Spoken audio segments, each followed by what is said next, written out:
love. Lady Sherington gave a little cry of protest. "Lorraine, Even as she spoke, the colour flooded up her pink and white cheeks. "Of course you are," the Duchesse insisted. "And Jean de Gironde is very much in love with you. But be careful, Susie, that he does not break your heart." "Why should you say that?" Lady Sherington had turned away to stand once again looking out onto the garden, now with unseeing eyes.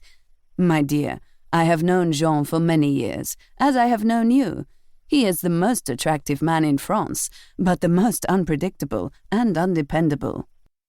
The Duchesse paused, and then said in a different tone of voice, which was one of concern, "You are not serious, Susie, in what you feel for him."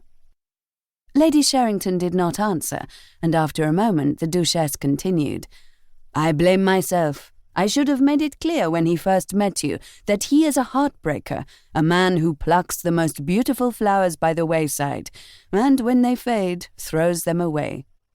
Still Lady Sherington did not speak, and the Duchesse went on. "It's not only that. Now that Jean is free of his tiresome wife, he has to marry money." "He behaves as if he is very rich."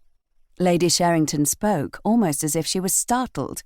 "He was," the Duchesse replied, "as long as the Comtesse was alive.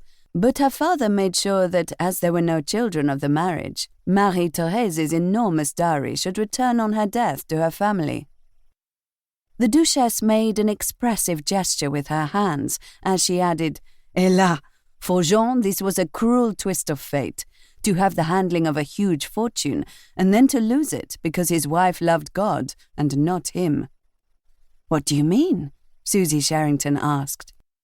Because she was curious, she turned her face towards her friend again.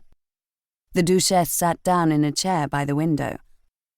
"It is most remiss of me not to have told you this before," she said, "but I had wanted you to have a wonderful time in Paris. So when Jean singled you out and danced with you all night the first time you met, I knew how amusing you would find him.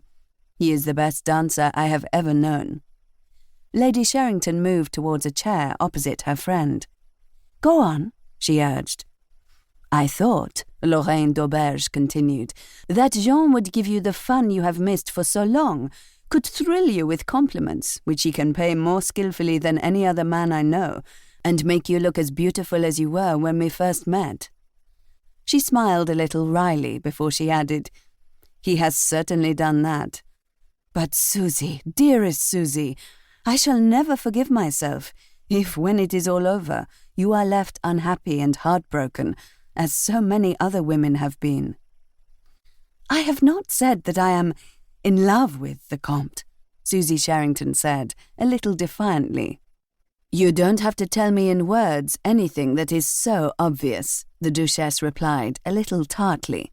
"I saw it by the look in your eyes as I came into the salon just now, when you thought that it was Jean arriving." "Now you are making me embarrassed." "I just want you to be sensible, my dear. Flirt with Jean. Let him make you feel that you are the only woman in the world, as he will do. But remember that to Jean, love is like a very good meal. It is delicious, but when it is finished, it is very easy to forget what you have eaten." It was now Susie Sherington who made a gesture, and it was one of protest. "You make him sound horrible." "I have no wish to do that," the Duchesse said quickly. "I want you to enjoy your little flirtation, but remember, that is all it must be." She looked at the expression on her friend's face and went on rapidly.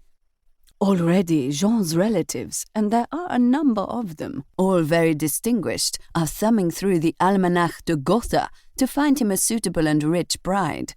She will have to be very rich to be able to keep up the Château Giron, which is the most imposing in the whole of Provence, and the most historical. Jean has naturally told you about it." "He has not said much about it." "Good," the Duchesse exclaimed. "That means that he is not as serious as I feared, because let me tell you that the one great love in Jean's life is his home, his estates, and the history of the Girons, which make them one of the greatest noble families of France." "I remember reading about Provence," Susie Sherington said, "the troubadours, the battles, and the sea."